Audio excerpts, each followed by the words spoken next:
Dae-eun sat at her desk in the communication room of Earth Defense Station Omega-7. She was drinking her third cup of coffee when her computer started making loud beeping sounds. The screen showed strange signals coming from the edge of the solar system.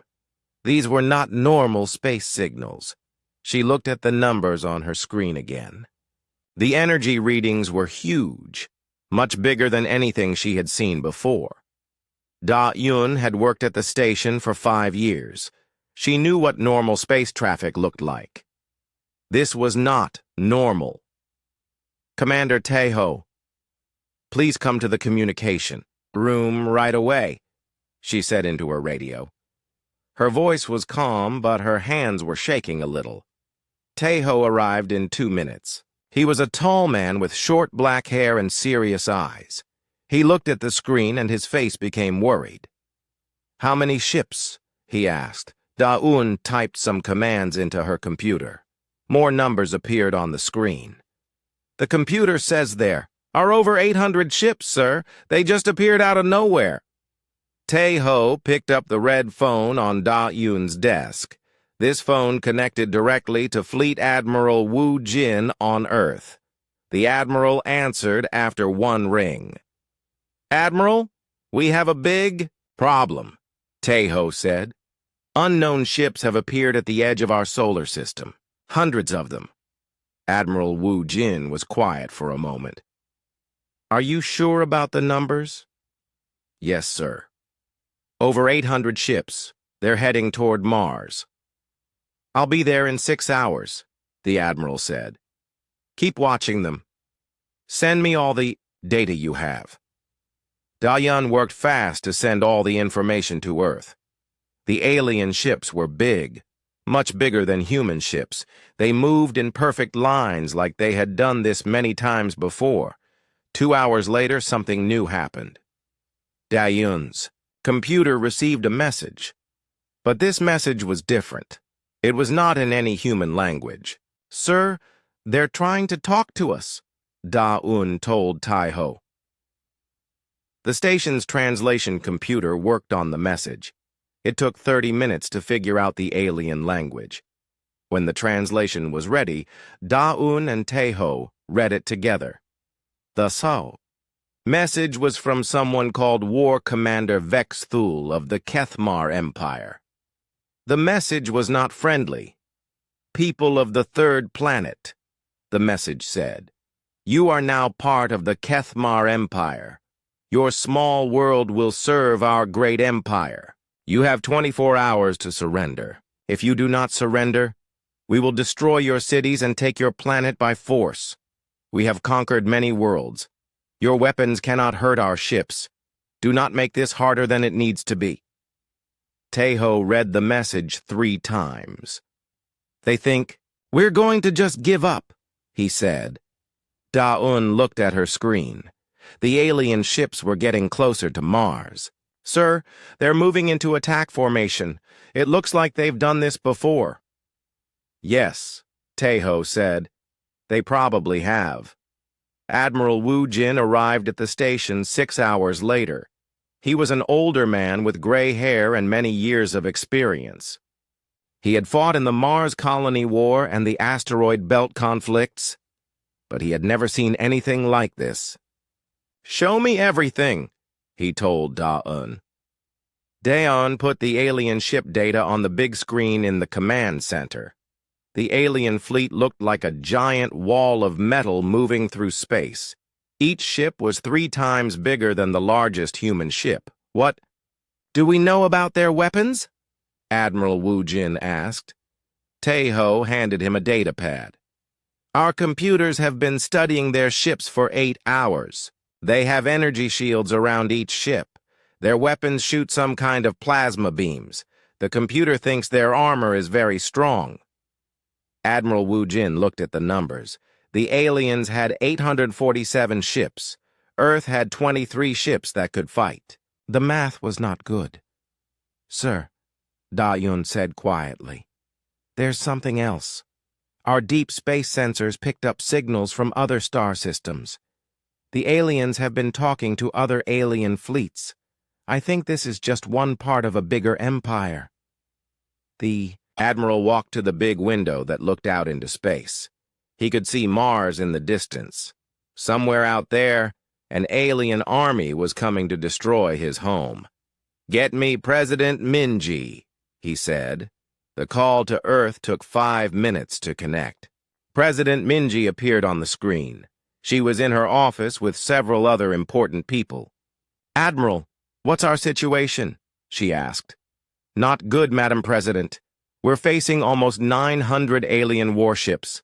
They've given us 24 hours to surrender. What are our chances if we fight?" Admiral Wu Jin was quiet for a moment. "With normal weapons? Very small. They have shields and armor that our regular weapons probably can't hurt." President Minji talked quietly with the people around her. Then she looked back at the screen. "Admiral, I'm calling an emergency meeting of the Global Defense Council. We need to discuss all our options." "Yes, Madam President. But there's something. You should know. I don't think these aliens expect us to fight back. They're not even trying to hide their ships. They think we'll just surrender. Maybe that gives us some advantage," the President said. After the call ended, Admiral Wu Jin sat in the command center and watched the alien fleet. The ships moved slowly but steadily toward the inner solar system. They looked confident. Too confident. Da Yun brought him more data. "Sir, I've been listening to their radio signals. They're not even using military codes. They're talking like this is just a normal day for them."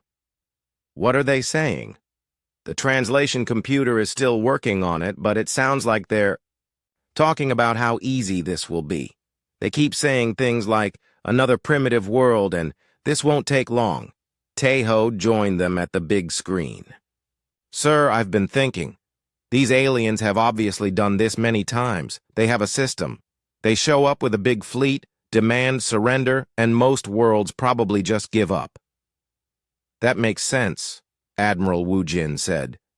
"If you see 900 warships, most people would surrender." "But sir," Da-un said, "what if they're wrong about us?" Admiral Wu Jin looked at her. "What do you mean?" "Well, they keep calling us primitive, but we're not really primitive, are we? We have some pretty good technology. Maybe not the same as theirs, but different." The Admiral thought about this. Earth had been preparing for space conflicts for 50 years. Human engineers had built weapons and defenses that no one else in the galaxy had ever seen. Maybe the aliens didn't know about human technology. "Da-un, I want you to send a message to Dr. Kyung-min at Terra Labs. Tell him I need to know about Project Thunder and Project Swarm. Tell him it's urgent." "Yes, sir." As Da-un sent the message, Admiral Wu Jin continued watching the alien fleet. They were still moving in perfect formation, still acting like they had already won. "You know what?" he said to Taeho. "I think these aliens are about to learn something new about humans." "What's that, sir?" "That we don't give up easily." The alien fleet continued moving toward Mars. In 18 hours, they would be close enough to attack Earth. War Commander Vex Thul was already planning how to divide the human world among his officers. But on Earth Defense Station Omega-7, Admiral Wu Jin was making very different plans. President Minji sat at the big table in the Global Defense Council meeting room. Around the table were the most important military leaders from every country on Earth. The room was quiet except for the sound of papers being turned and people typing on their computers. Commander Taeho appeared on the big screen from the Mars station. His face looked tired, but his voice was clear. "The alien fleet now has 847 ships confirmed," he reported. "They're moving slowly toward the inner solar system. At their current speed, they'll reach Earth's orbit in 16 hours. Defense Minister Hansol looked at his papers. "And our fleet? 23 ships that can fight, Commander Tejo said. The UES Determination, UES Retribution, and 21 smaller ships. General Byung-ho from the Army shook his head. 23 ships against 847. That's not a battle. That's suicide. Military analyst So Young stood up. She was a young woman who studied alien technology and space warfare. I've been watching the alien broadcast for 12 hours. There's something important we need to understand about these aliens. What is it? President Minji asked. So Young put some pictures on the screen. They showed the alien ships in their formation. Look at how they're arranged. This is exactly the same formation that conquering fleets have used for thousands of years. They put their biggest ships in front to scare the enemy. They're smaller. Ships are in the back for support. So they're following standard military tactics, said Admiral Wu Jin from the screen. Yes, but that's not the important part, So Young continued. I've been studying their radio messages. These aliens think they know everything about space warfare. They keep talking about how all advanced species use energy weapons and how shield technology always defeats primitive weapons. Defense Minister Han Sol looked confused. What does that mean for us? So Young changed the picture on the screen. Now it showed different types of weapons.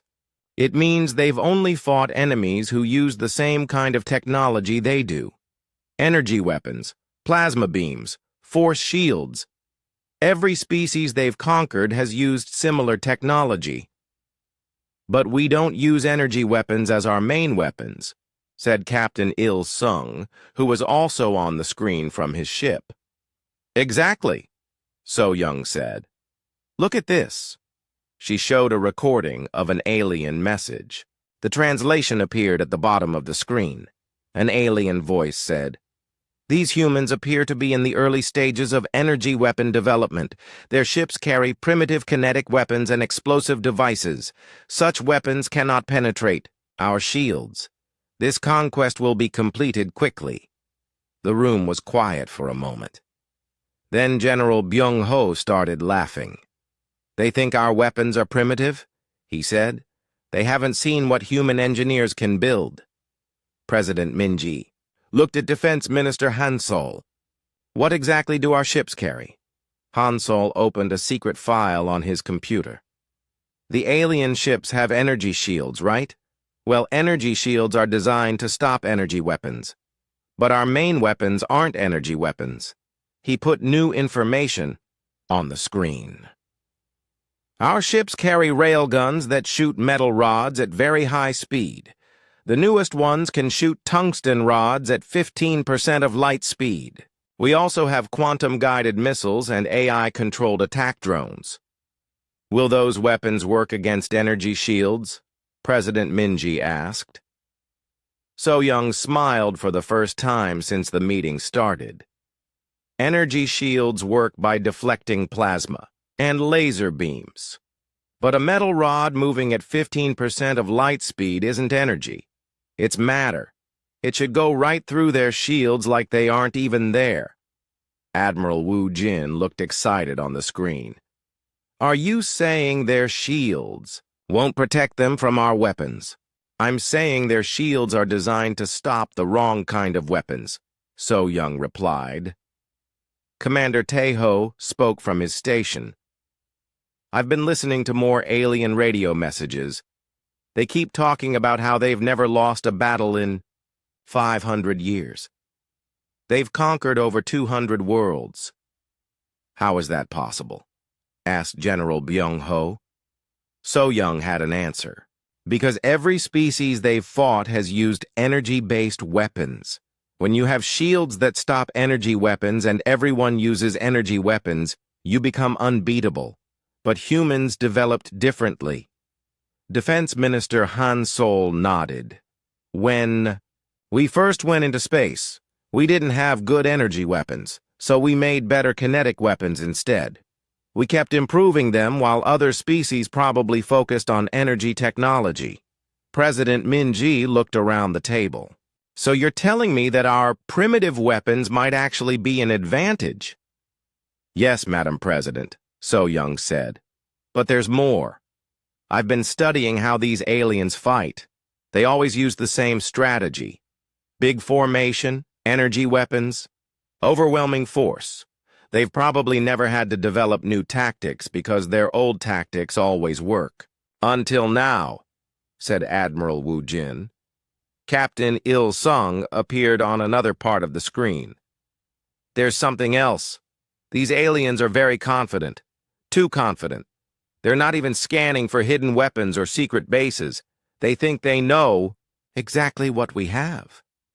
Do they know about our hidden orbital platforms? President Minji asked.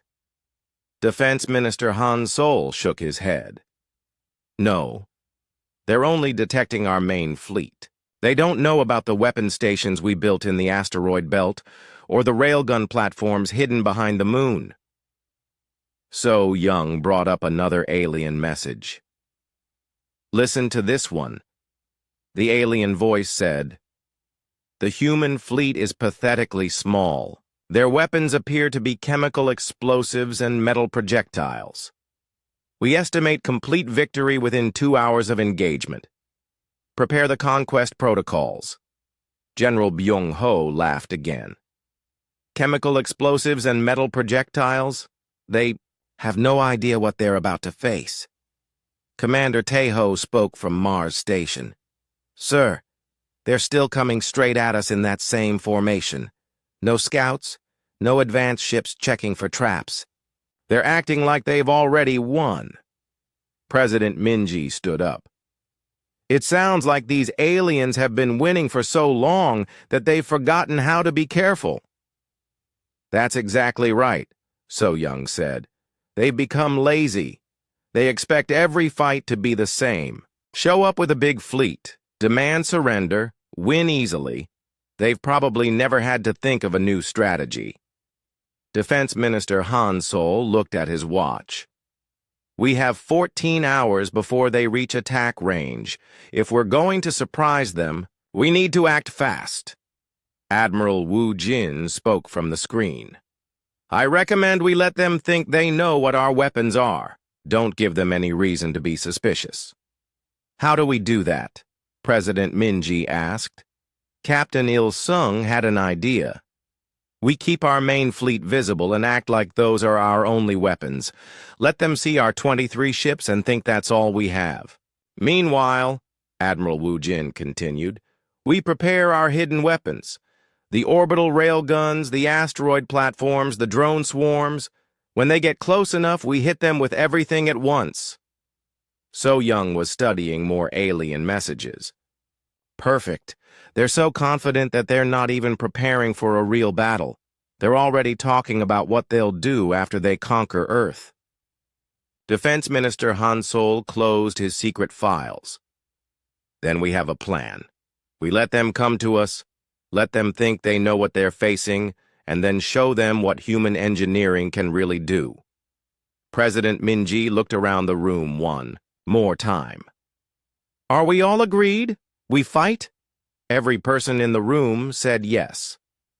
Then let's show these aliens why you should never underestimate humanity, President Minji said. As the meeting ended, the alien fleet continued moving toward Earth. War Commander Vex Thule was already planning his victory celebration. He had no idea that human engineers had been building weapons specifically designed to defeat energy shields. The aliens thought they knew everything about space warfare. They were about to learn they were wrong. Dr. Kyungmin walked through the underground tunnels of Terra Labs. His footsteps echoed in the long white hallways. Very few people knew about these tunnels. Even fewer people knew what was hidden in the rooms at the end of these tunnels. Defense. Minister Han Sol was waiting for him in Conference Room 0. This room was deep underground, protected from any kind of scanning or listening devices. When Dr. Kyungmin entered, he saw Han Sol sitting with several other important people. Dr. Kyungmin, Han Sol said, we need to know about every secret weapon humanity has built. Dr. Kyung-min sat down and opened his briefcase. Inside were files marked with the highest security level. "How much time do we have?" 12 hours until the aliens reach attack range, Han Sol replied. Dr. Kyung-min nodded. "Then let me show you what human engineers have been building for the past 20 years. He put the first file on the table. Project Thunder. We built this after we studied the first alien ship that crashed on Earth 15 years ago. I remember that crash, said Colonel Sun Woo. We kept it secret from the public. Yes, Dr. Kyung-min said. And when we studied that ship, we learned something important. Alien technology is very advanced, but it's all based on energy. Energy shields, energy weapons, energy engines. So we asked ourselves, what if we built weapons that don't use energy? He opened the file and showed them pictures of huge railguns. These are orbital railgun platforms. We have 47 of them hidden around the solar system. They shoot tungsten rods at 15% of light speed. The kinetic energy is enormous. Han Sol looked at the pictures. How much damage can they do? Engineer Bo-ram, who had helped design the railguns, answered. Each tungsten rod weighs 50 kilograms. When it hits something at 15% of light speed, it releases as much energy as a nuclear bomb. But it's not an explosion. It's pure kinetic force. And energy shields can't stop kinetic force, Dr. Kyung-min added. We tested this theory on pieces of alien technology. The shields only deflect energy. Physical objects go right through them. Colonel Sun Woo asked, Where are these railgun platforms? Bo-ram brought up a map of the solar system on her computer. 17 platforms are hidden in the asteroid belt. 20 platforms are positioned behind Earth's moon. 10 platforms are disguised as space stations near Mars. The aliens haven't detected them? Han Sol asked. No, Dr. Kyung-min said. Because they're not looking for them. According to our study of alien tactics, they only scan for energy weapons and shield generators. Our railguns don't use energy shields, and they're powered down until we need them. He opened the second file. Project Swarm. This one was inspired by how human armies have always fought. The file showed thousands of small spacecraft, each about the size of a car. AI-controlled attack drones. Each one carries a quantum-guided missile. How many do we have? Colonel Sun Woo asked. 50,000, Bo-ram said. They're hidden in storage bays throughout the solar system. The AI controlling them can coordinate all 50,000 drones at the same time. Han Sol looked surprised. 50,000? How did we build so many without anyone knowing? Dr. Kyung-min smiled. We told everyone we were building mining drones and research satellites, which is technically true. These drones can mine asteroids and do research. They just also happen to carry weapons. What makes the missiles special? Han Sol asked. Bo-ram explained. Quantum-guided missiles use quantum entanglement to navigate. They can change direction instantly, and they're almost impossible to stop. With normal defenses. More importantly, they can phase shift through energy barriers. Phase shift? The missile can temporarily change its quantum state to pass through solid matter, including energy shields. Once it's inside the target, it changes back to normal matter and explodes. Dr. Kyung-min opened the third file. Project Hammer, Long-Range Kinetic Bombardment. This file showed massive space stations hidden in the outer solar system. We hollowed out 12 asteroids and turned them into weapon platforms. Each one can accelerate chunks of metal to incredible speeds and launch them across the solar system. How big are these chunks of metal? Colonel Sun Woo asked. Each projectile weighs about 5 tons, Boram said. When they hit something, they hit with the force of 100 nuclear bombs. And since they're just pieces of metal moving very fast, no energy shield can stop them. Han Solo was quiet for a moment. Then he asked, "Why did we build all these kinetic weapons? Why not energy weapons like everyone else?" Dr. Kyung-min had been waiting for this question. Because when we first went into space, we were poor. Energy weapons require exotic materials and advanced technology. Kinetic weapons just require metal and the ability to make things move very fast. So we got very good at making things move very fast.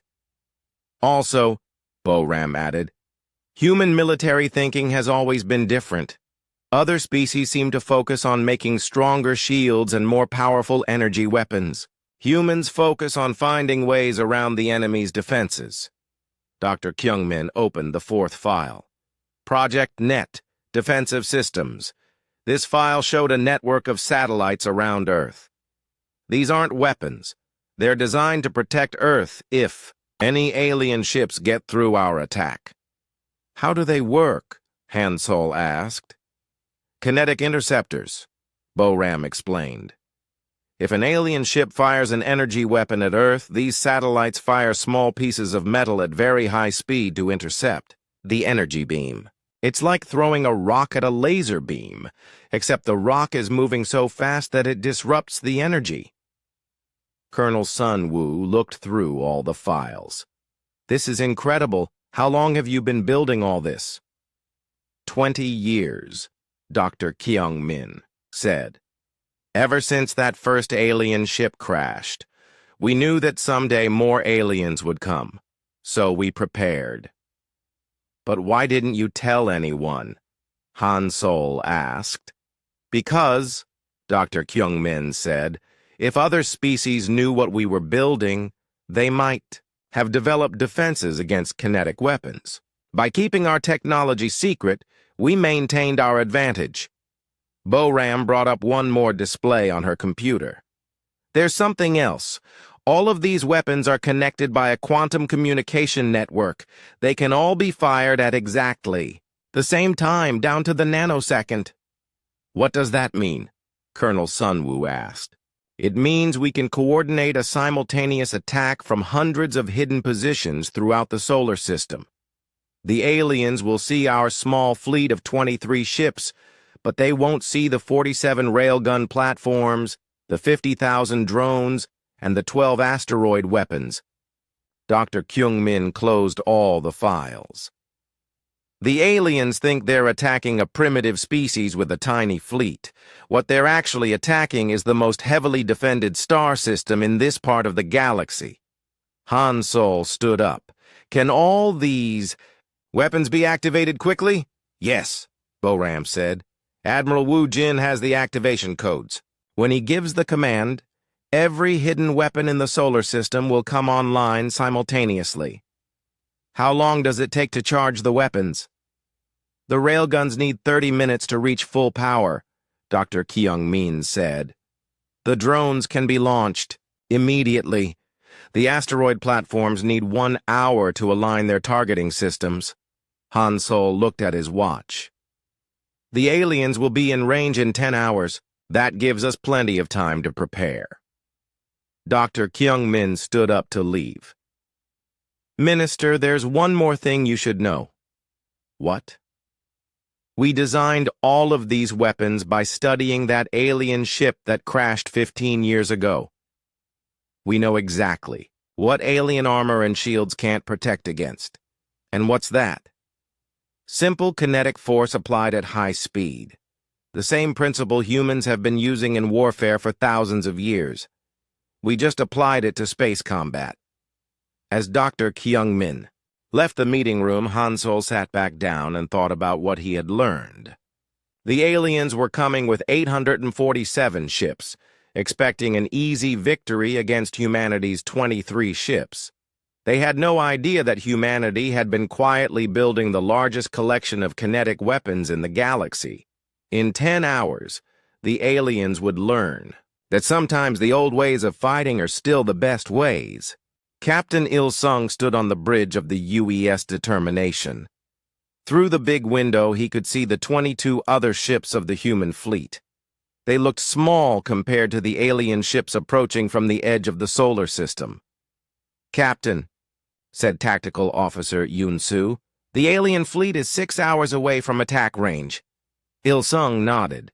He had been awake for 36 hours, but he didn't feel tired. Today would decide the future of humanity.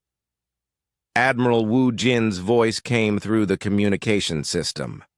"All ships, this is Admiral Wu Jin. Prepare for Protocol Zero activation." Il-sung had trained for Protocol Zero many times, but never thought he would actually use it. Protocol Zero was humanity's secret plan for defending against a massive alien attack. "Yoon-soo, confirm all hidden weapons are ready," Il-sung ordered. Yoon-soo typed commands into her computer. Numbers and status reports appeared on her screen. "Sir, all 47 orbital railguns are charged and ready. 50,000 attack drones are loaded and waiting for launch command. 12 asteroid platforms report ready status." "What about the alien fleet?" "Still coming straight at us in the same formation. No scouts, no advanced ships. They're acting like they've already won." Il-sung walked to the front of the bridge. His crew was working quietly at their stations. These were good people. He had served with most of them for years. Today, they would either save Earth or die trying. Communication Officer Yuna spoke up. "Captain, we're receiving another message from the aliens." Put it on the main screen. The screen showed an alien that looked like a tall lizard wearing elaborate armor. This was War Commander Vexthul of the Kethmar Empire. "Humans of Earth," the alien said. "Your time is almost finished. We see your pathetic fleet of 23 ships. You cannot possibly think these tiny vessels can fight our mighty armada. Surrender now, and we will allow some of your people to live as servants." The message ended. Il-sung looked around at his crew. Several of them were angry. "Servants," said Navigation Officer Min-ho. "They want to make us servants?" "That's not going to happen," Il-sung said calmly. Yuna spoke again. "Captain, Admiral Wu Jin wants to speak with all ship commanders." "Put him through." Admiral Wu Jin appeared on the screen. Behind him, Il-sung could see the command center of Earth Defense Station Omega-7. Many people were working at computers and watching displays. "Captains," the Admiral said, "the aliens will reach attack range in 5 hours. They still think they're only fighting our visible fleet. They have no idea what's waiting for them." Captain Jae-sung of the UES Retribution spoke first. "Admiral, what about their shields? Will our hidden weapons really work against them?" "Dr. Kyung-min has confirmed it," Admiral Wu Jin replied.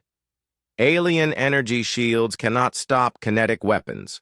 When we fire tungsten rods at 15% of light speed, those rods will go through their shields like they don't exist." Soo-jin of the UES Defiance asked, "What about their armor?" "Their armor is designed to absorb energy weapon hits. It's not designed to stop physical projectiles moving at extreme speeds. Our weapons should punch right through their hulls." Il-sung had a question. "Admiral, how do we coordinate the attack? We have weapons hidden all over the solar system." "That's the beauty of Protocol Zero," Admiral Wu Jin said. "Everything is connected through quantum communication links. When I give the command, every hidden weapon will fire at exactly the same moment." "How many targets can we hit simultaneously?" asked Captain Dong-woo. Admiral Wu Jin smiled. "We can target every alien ship at the same time. The quantum targeting computers have already calculated firing solutions for all 847 enemy vessels." "Captain," Jae-sung looked impressed. "All of them? At once?" "All of them. The aliens think they're attacking a weak enemy. They're actually flying into the biggest trap in human history. Il-sung asked, "What about their weapons?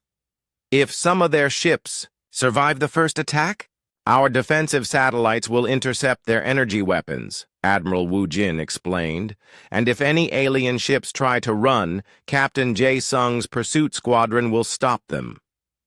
The meeting ended, and Il-sung returned to his command duties. Around him, his crew continued preparing for battle.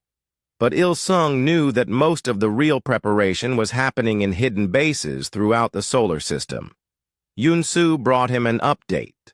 "Captain, the asteroid weapons report final alignment complete. The drone swarms are moving into position. All railgun platforms show green status." "And the aliens?" "Still coming straight at us.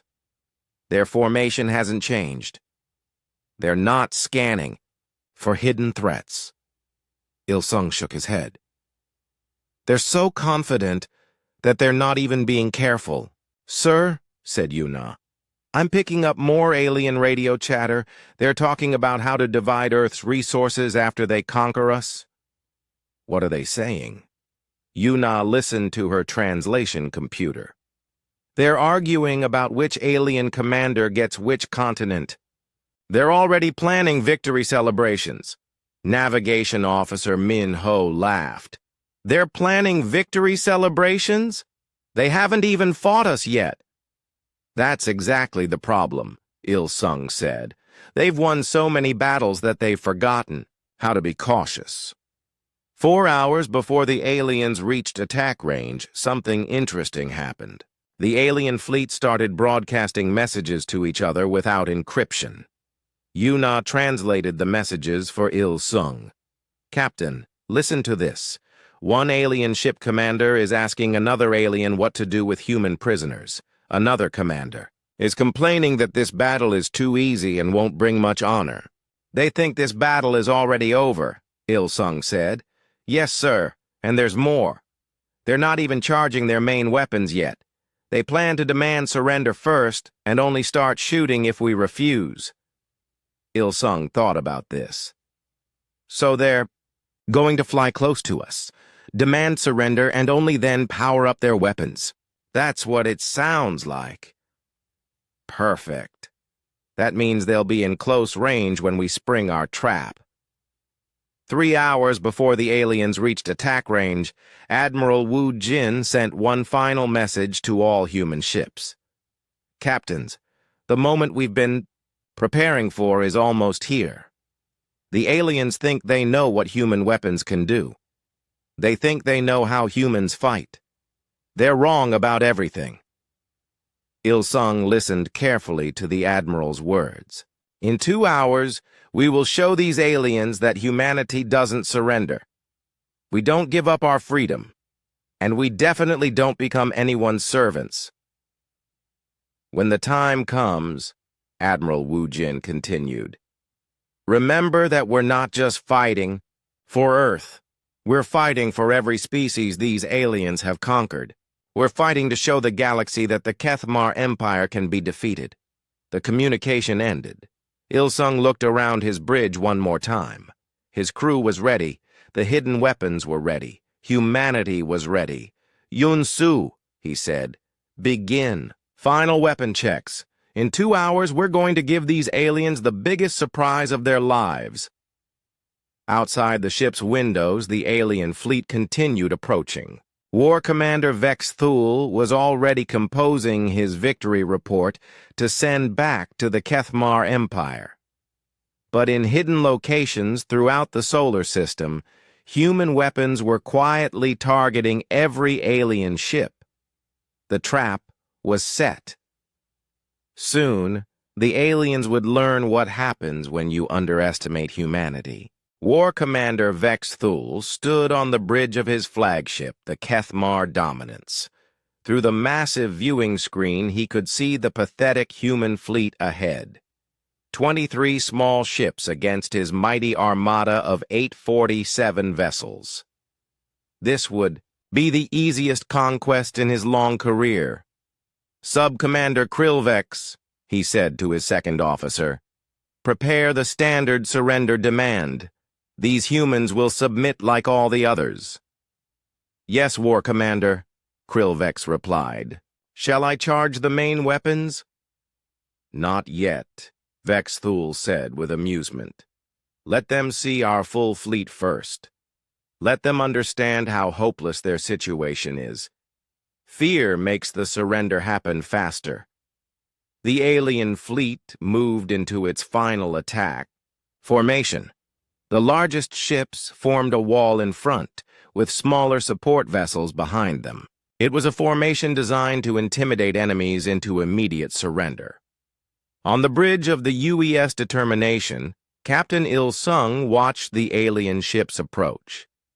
They were exactly where humanity wanted them. "Yun-su," he said quietly. "Report. On hidden weapon status." Tactical Officer Yun-su checked her screens. "All systems show green, Captain. 47 railgun platforms locked onto targets. 50,000 drones ready for launch. 12 asteroid weapons have firing solutions calculated. Range to alien fleet? Optimal firing range in 30 seconds, sir." Il-sung opened a communication channel to Admiral Wu Jin. "Admiral, we are ready. From Earth Defense Station Omega-7, Admiral Wu Jin looked at his tactical display. Every alien ship was marked with targeting data from multiple human weapons. This was the moment humanity had been preparing for. "All stations, this is Admiral Wu Jin," he announced. "Protocol 0 is now active. Commence Operation Thunder." The first weapons to fire were the orbital railgun platforms, hidden behind Earth's moon. 17 platforms simultaneously launched tungsten rods at 15% of light speed. The rods were invisible to alien sensors until they were already flying through space. War Commander Vex Thul was beginning his surrender demand when his ship's alarm systems started screaming. "War Commander!" shouted his weapons officer. "Unknown projectiles incoming! Impact in 3 seconds!" "Impossible," Vex Thul said. "Activate shields." The alien energy shields powered up just as the first tungsten rods arrived. The shields, designed to deflect energy weapons, had no effect on solid metal moving at incredible speed. The rods passed through the energy barriers like they weren't there. The first tungsten rod hit the Kethmar ship Eternal Victory directly in the center. The kinetic energy was so enormous that the entire ship exploded instantly. There was no time for the crew to understand what had happened. In the first second of battle, 17 alien ships simply vanished in brilliant flashes of light. "What is happening?" Vex Thul screamed. "How are they penetrating our shields?" But there was no time for answers. The asteroid-based weapons fired next. Chunks of metal weighing 5 tons each flew across the solar system at incredible speeds. These projectiles were larger than the railgun rods, and they hit with even more devastating force. The alien dreadnought Iron Dominator took a direct hit from an asteroid weapon. The 5-ton metal projectile punched through the ship's hull and exploded out the other side, tearing the massive vessel in half. Sub-Commander. Krillvex stared at his sensors in disbelief. "War Commander, we're reading impacts from multiple directions. The attacks are coming from all over the solar system." "That's impossible," Vex Thul said. "We only detected 23 human ships." The railgun platforms in the asteroid belt fired next. 30 tungsten rods launched simultaneously, each one targeted at a different alien ship. The aliens watched in horror as their supposedly invincible fleet began exploding all around them. Captain Il-sung watched the battle from his bridge. "Yun-su, launch the drone swarms." "Launching all 50,000 drones, sir, from hidden storage." Bays throughout the solar system, clouds of small attack drones emerged. Each drone was controlled by advanced AI and carried a quantum-guided missile. The aliens had never seen anything like them. The drones moved in coordinated swarms like schools of deadly fish. Their quantum missiles could phase shift through energy shields, appearing inside alien ships before exploding. Alien ship after alien ship exploded from the inside as quantum missiles materialized within their hulls. The aliens fired their energy weapons desperately, but the drones were too small and too fast to hit. "War Commander!" Krillvex shouted over the chaos. "We've lost over 300 ships. How is this possible?" Vexthul couldn't answer. In his 500 years of conquest, he had never seen anything like this. The humans weren't using energy weapons at all. Everything hitting his fleet was solid matter moving at impossible speeds. "Return fire," he ordered. "Destroy the human fleet." The remaining alien ships turned their energy weapons toward the human fleet. Plasma beams and laser cannons fired at the 23 human ships. But before the energy weapons could reach their targets, another surprise appeared. Earth's defensive satellites activated, firing streams of small metal projectiles into the paths of the alien energy beams. The metal projectiles disrupted and scattered the energy weapons, protecting the human ships. Captain Jae-sung of the UES Retribution smiled as alien plasma beams were intercepted before they could reach his ship. "Yuna, tell Admiral Wu Jin that the defensive grid is working perfectly." The battle continued for 47 seconds total. In that time, the hidden human weapons fired in carefully coordinated waves. First the railguns, then the asteroid. Weapons, then the drone swarms, and finally the defensive systems. When the shooting stopped, the alien formation was completely destroyed. Of the original 847 ships, 634 had been obliterated in the opening attack. Another 201 ships were badly damaged and drifting helplessly. Only 12 alien vessels were still capable of fighting. War Commander Vexthul's flagship was one of the survivors. But it was severely damaged. Half his crew was dead, and his ship's weapons were offline. "This is impossible," he whispered. "How did a primitive species destroy the greatest fleet in Kethmar history?" Sub-Commander Krillvex was studying the sensor data. "War Commander, I think I understand. The humans aren't using energy weapons. They're using kinetic weapons, physical projectiles. Our shields are designed to stop energy, not matter." "But kinetic weapons are primitive," Vexthul protested. "No. Advanced species uses kinetic weapons." "Apparently," Krillvex said quietly, "these humans do." The surviving alien ships tried to retreat, but Captain Jae-sung's pursuit squadron was ready for them. The human ships moved to intercept the fleeing aliens. "This is Captain Jae-sung of the Human Defense Force," he broadcast to the alien survivors. "Surrender immediately or be destroyed." Most of the surviving alien ships surrendered. 2 tried to fight and were quickly destroyed by human railgun fire. The Great Kethmar invasion fleet was completely defeated. Admiral Wu Jin looked at the tactical display from his command center. Where 847 alien ships had been attacking Earth, now there were only scattered pieces of wreckage and a few surrendering survivors. "All stations," he announced. "This is Admiral Wu Jin. Operation Thunder is complete. The alien invasion has been defeated." On the bridge of the UES Determination, Captain Il-sung's crew cheered.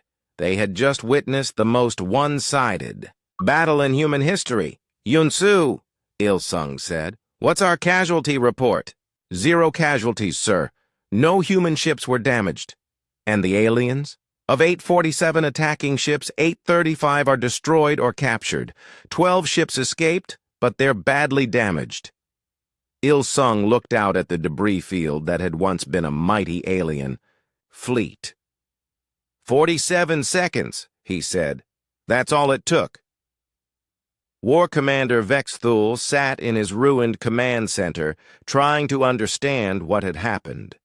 His empire had ruled the galaxy for centuries.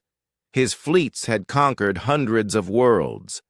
And now, a species he had considered primitive had destroyed his entire armada in less than 1 minute. The humans had done something no other species had ever done. They had built weapons specifically designed to defeat energy shields.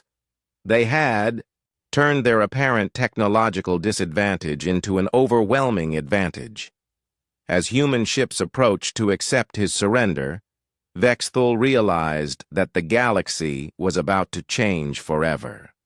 Sub-Commander Krillvex floated in the escape pod, staring at the wreckage of what had once been the most powerful fleet in the galaxy. Around him drifted the broken pieces of 835 Kethmar warships. His hands shook as he tried to send a distress signal back to the Empire. "This is Sub-Commander Krillvex of the Kethmar Dominance," he broadcast. "The invasion fleet has been destroyed. I repeat, the fleet has been destroyed." The response came quickly from Admiral Thexvor on the Empire homeworld. "Krillvex, your transmission is unclear. Did you say the human fleet was destroyed?" "No, sir," Krillvex replied, his voice breaking. "Our fleet was destroyed. The humans destroyed us." There was a long silence on the communication channel. "That is impossible," Admiral Thexvor finally said. "You had 847 ships. The humans had 23. Explain yourself." Krillvex looked at the data recorder he had saved from his ship. "Sir, the humans have weapons we've never seen before. They don't use energy. They use metal, pieces of metal moving very fast." "Metal?" Admiral Thexvor sounded confused. "You're telling me that metal projectiles destroyed our energy shields?" "Yes, sir. Our shields had no effect. The projectiles went right through them like they weren't there." On the Kethmar homeworld, Admiral Thexvor stood in the command center with several other high-ranking officers. They were all staring at the communication screen in disbelief. "General Mextal," Thexvor said to his weapons expert, "is this possible? Can kinetic weapons penetrate our shields?" General Mextal accessed the technical databases. "Sir, our shields are designed to deflect energy weapons. We've never tested them against high-velocity kinetic projectiles because no advanced species uses kinetic weapons." "Why not?" "Because kinetic weapons are considered primitive, sir. They require enormous amounts of energy to accelerate projectiles to useful velocities. Energy weapons are much more efficient." Thexvor turned back to the communication screen. "Krillvex, how fast were these projectiles moving?" Krillvex checked his data recorder. "Sir, the computer estimates 15% of light speed for the smaller projectiles. Some of the larger ones were moving even faster." The Kethmar officers looked at each other in shock. 15% of light speed, General Mextal said. "That's impossible. No species has that much energy to waste on kinetic weapons." "Sir," Krillvex continued, "that's not all. The humans have weapons hidden all over their solar system. We detected 23 ships, but they attacked us from dozens of different locations simultaneously. Meanwhile, on Earth, Colonel Sun Wu was examining pieces of alien wreckage that had been recovered. Dr. Hyejin, the military's chief technology analyst, was studying the alien shield generators.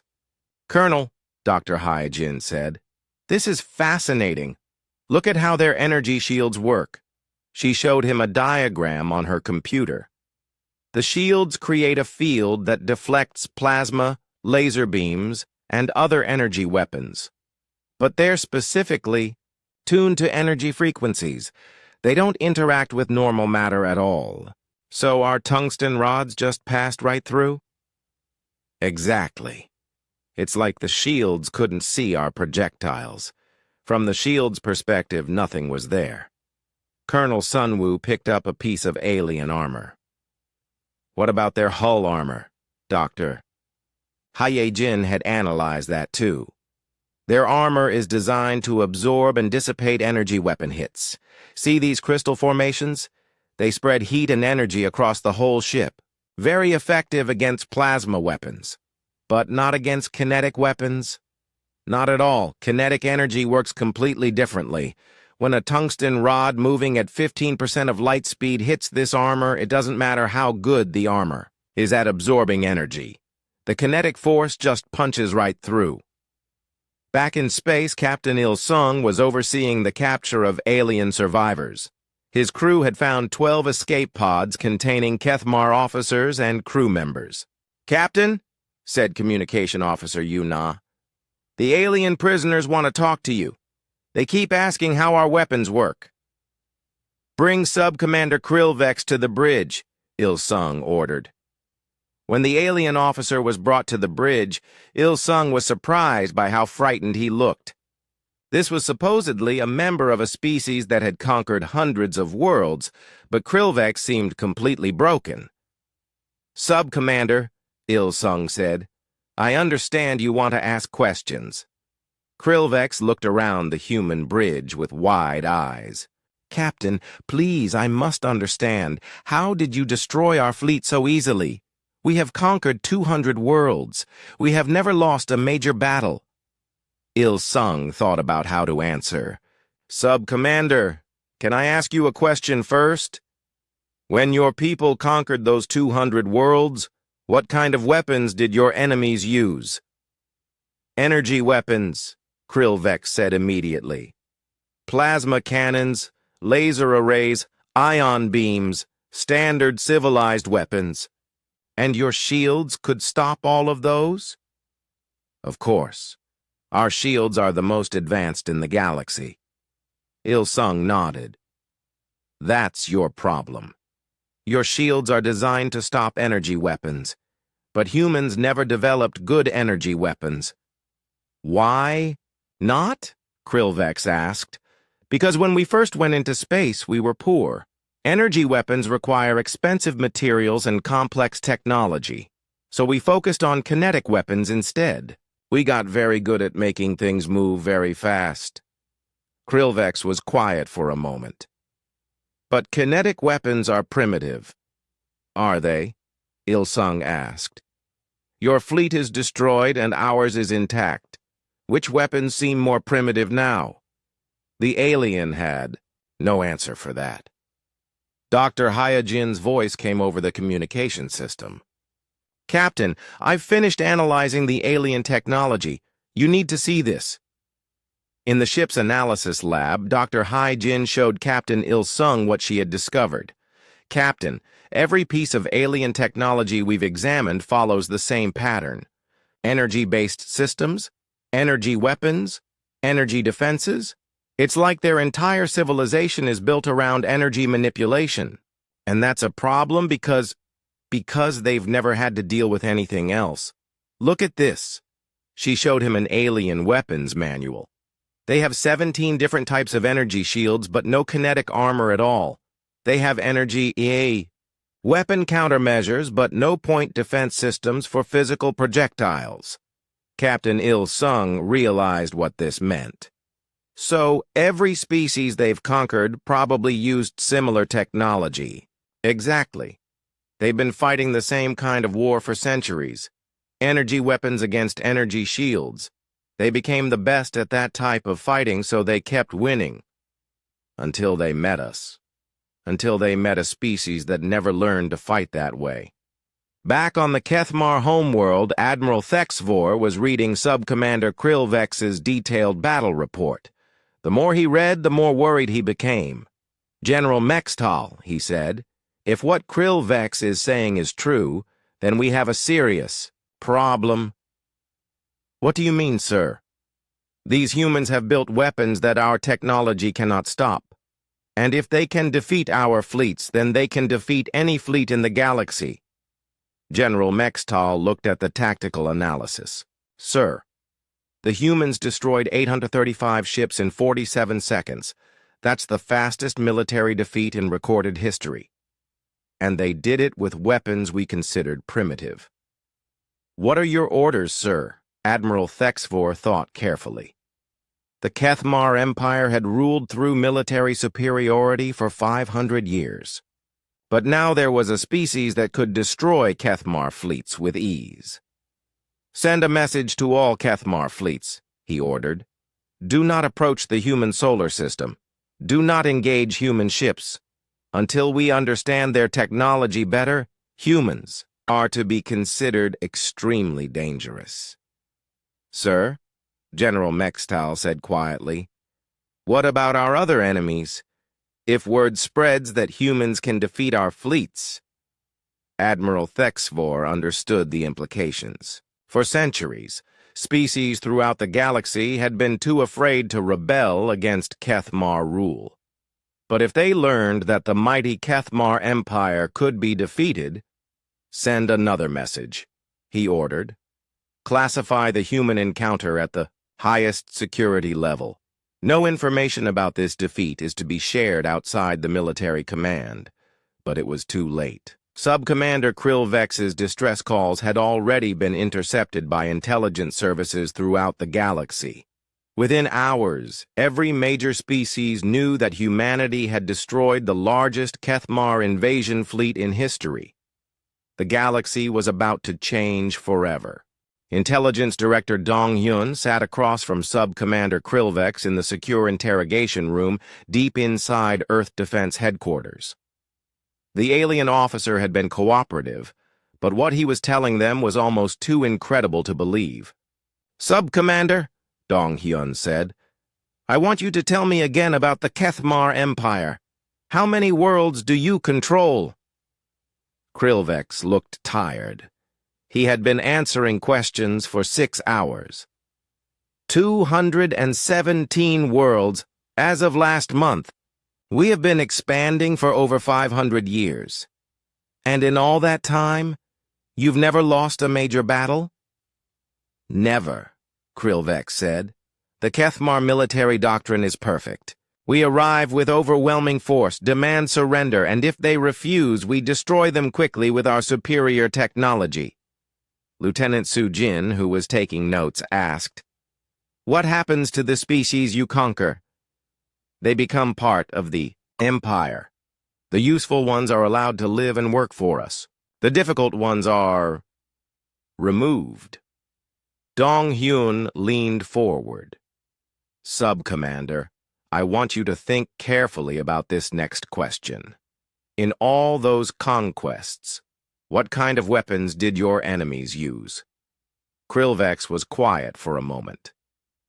Energy weapons. Always energy weapons, plasma cannons, laser arrays, particle beams. Some species had better energy weapons than others, but they were all based on the same principles.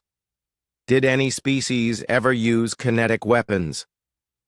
A few primitive species tried, but kinetic weapons are ineffective against our shields. We would destroy them before their projectiles could reach us. Lieutenant Sujin looked confused.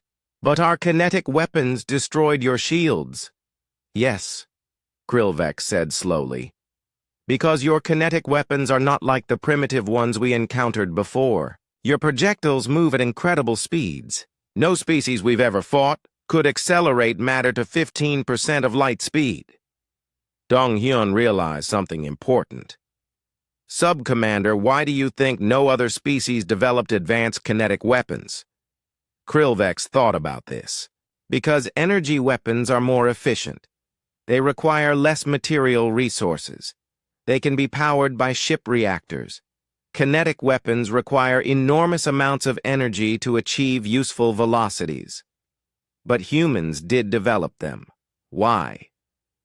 I don't know. It doesn't make sense from an engineering perspective. Dr. Haijin entered the room carrying a data pad. Director Dong Hyun, I have the analysis you requested. What did you find? Dr. Haijin sat down and opened her data pad. I've been studying the technical specifications of Kethmar technology. Sub-Commander Krillvex is right. Energy weapons are more efficient than kinetic weapons under normal circumstances. What do you mean, normal circumstances? Well, if you have access to the exotic materials needed for advanced energy weapons. Kethmar technology uses elements that are rare on Earth, but apparently common in their part of the galaxy. Dong-hyun understood. So they had access to materials that made energy weapons practical. Exactly. But Earth doesn't have those materials. So when humans went into space, we had to find different solutions. We focused on kinetic weapons because that's what we could build with the materials we had. Lieutenant Su Jin asked, "But why did we get so much better at kinetic weapons than other species?" Dr. Heijin smiled. "Because we had to. Other species could take the easy path and build energy weapons. Humans had to work harder and find creative solutions. So we developed better railgun technology, better targeting systems, better projectile design." Sub-Commander Krillvex looked thoughtful. "That means humans accidentally developed the perfect counter to galactic military doctrine." "What do you mean?" Dong-hyun asked. "For 500 years, every species in this part of the galaxy has focused on energy warfare, energy weapons, energy shields, energy countermeasures.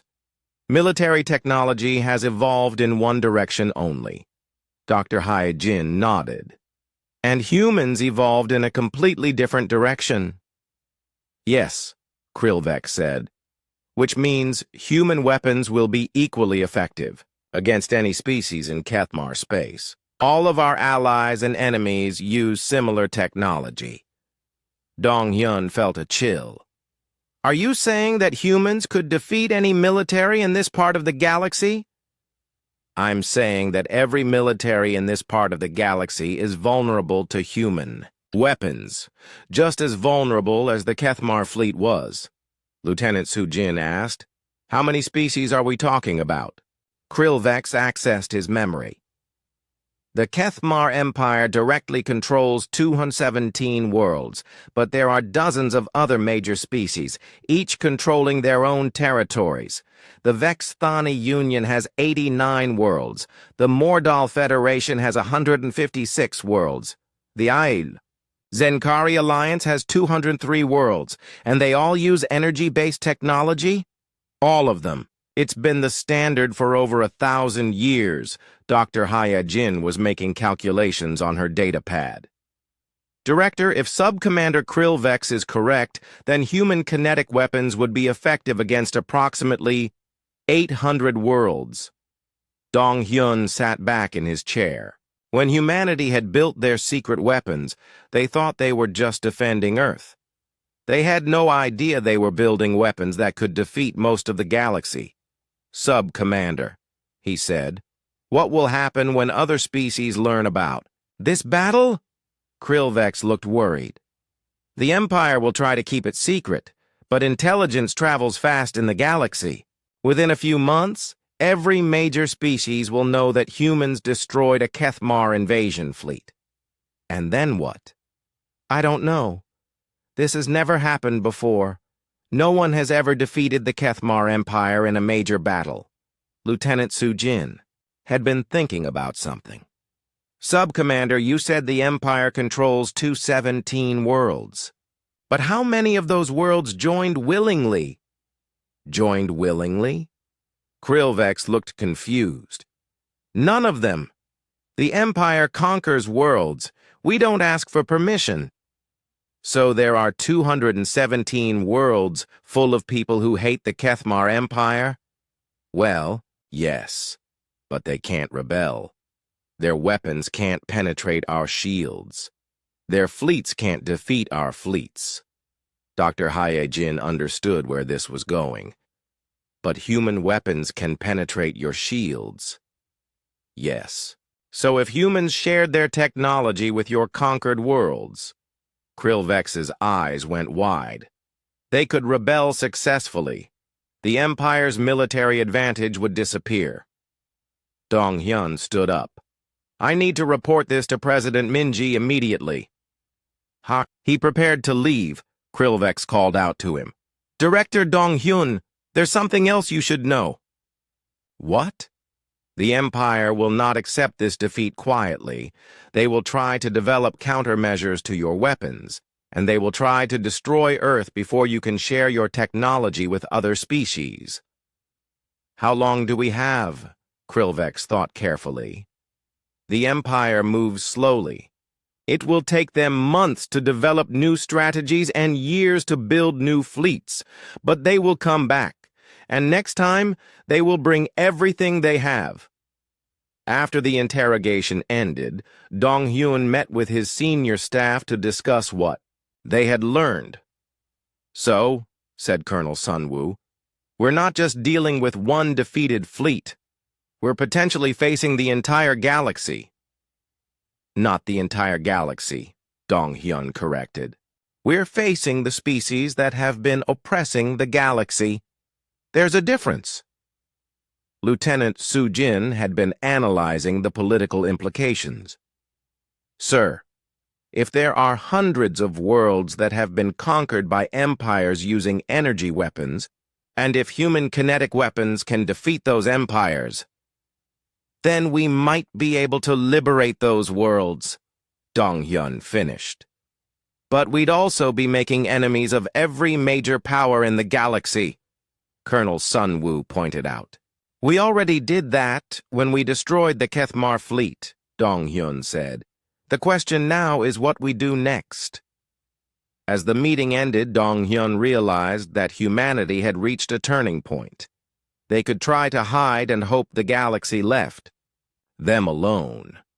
Or they could use their unique advantages to change the balance of power throughout their region of space. Either way, the quiet days of human isolation were over forever. 6 months after the battle, Admiral Chang-wook stood on the bridge of the UES Liberation, flagship of the human expeditionary fleet. Through the viewing screen, he could see the Zenkari homeworld ahead. It was a beautiful blue and green planet, much like Earth. Admiral, said Communication Officer So-min, we're receiving a transmission from the planet's surface. Put it through. The screen showed a Zenkari delegation. They looked like tall, thin humanoids with pale blue skin and large eyes. Their leader, Prime Minister Veltara, spoke first. Admiral Chang-wook, on behalf of the Zenkari people, I welcome you to our system. We have been waiting for this day for over 200 years. Chang-wook smiled. Prime Minister, it's an honor to be here. Are your people ready for freedom? Phi. Have been ready since the day the Kethmar Empire conquered us. Your arrival gives us hope that we never thought possible. The liberation of Zenkar had taken 3 weeks.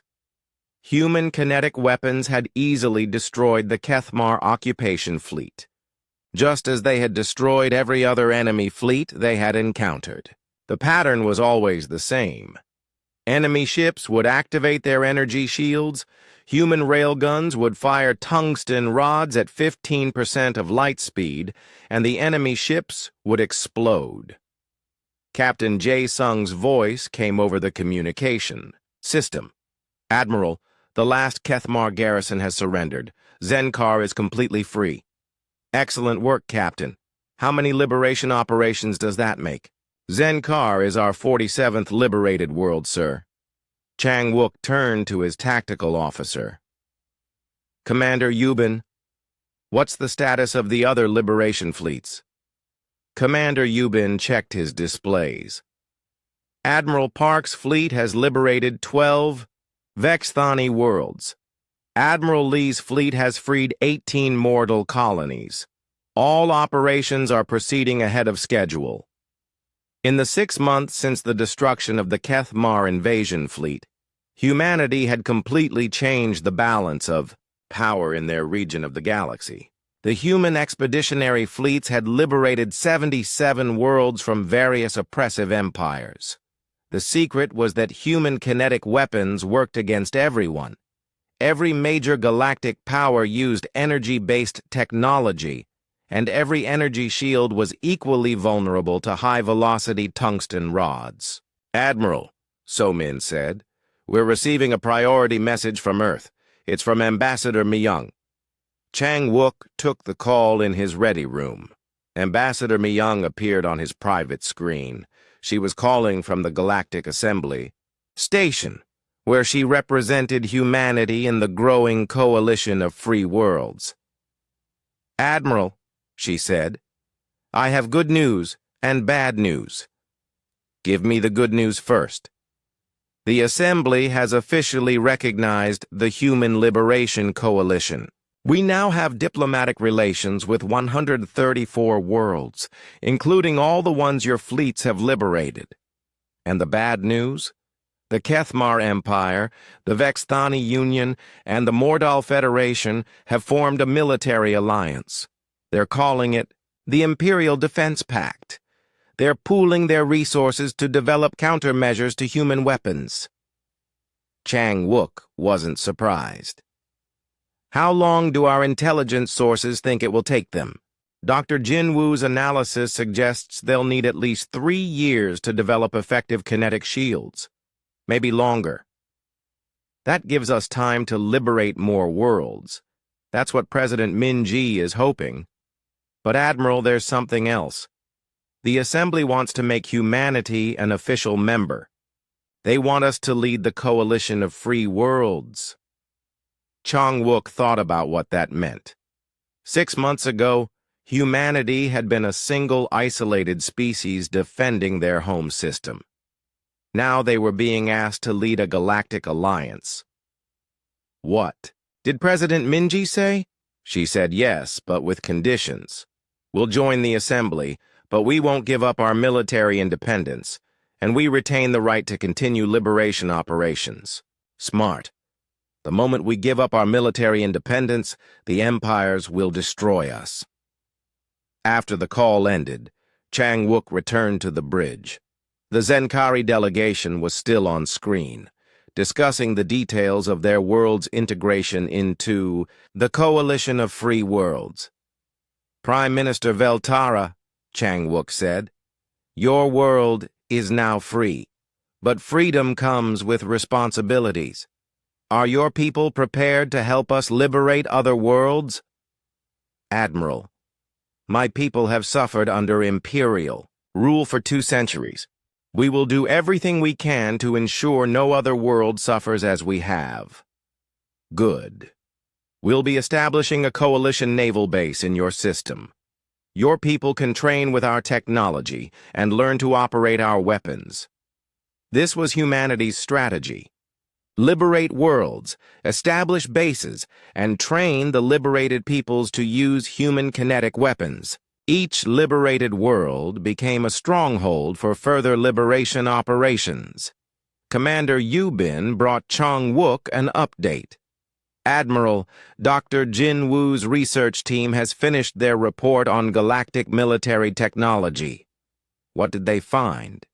"Human weapons are effective against 94% of all military technology in this region of the galaxy. The only exceptions are some very old defensive systems that use physical armor instead of energy shields." "And those old systems?" "They're used by species that were conquered so long ago that they've forgotten how to maintain them." Chang Wook smiled. Humanity's accidental advantage was even bigger than they had originally thought. "Sir," So-Min said, "we're receiving another message. This one is from Captain Teho at Mars Defense Station." "Put him through!" Captain Teho appeared on screen. Behind him, Chang Wook could see the bustling activity of the expanded Mars facility, which had become the headquarters for human liberation operations. "Admiral, I have a priority report from our intelligence networks. The Imperial Alliance is planning something big." "What kind of something?" "They're building a massive fleet. Over 3,000 ships from all 3 empires. The intelligence suggests they're planning a direct assault on Earth." Chang Wook felt a cold chill. 3,000 ships was 10 times larger than any fleet humanity had ever faced. When? Our sources think 18 months from now. They're rushing construction to have the fleet ready before we can liberate too many more worlds. Have they developed any countermeasures to our weapons? Not yet. But Admiral, 3,000 ships is a lot, even for us. Our hidden weapon platforms might not be enough. Chang-wook understood the problem. Human kinetic weapons were incredibly effective, but they took time to recharge between shots. Against 3,000 targets, humanity might run out of ammunition before they could destroy the entire enemy fleet. Captain, send a message to President Minji. Tell her we need to accelerate our shipbuilding program. And tell Dr. Kyung-min we need more orbital platforms. Yes, sir. After the transmission ended, Chang-wook looked out at the Zenkari homeworld.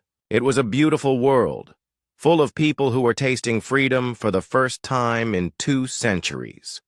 Soon, there would be many more worlds like this one. But first, humanity would have to survive the largest military assault in galactic history. Commander, Yubin, he said, send a message to all liberation fleets. We have 18 months to free as many worlds as possible before the Empire's counterattack. Yes, sir. Should we tell them about the 3,000 ship fleet? Yes. They need to know what we're facing. But also tell them this.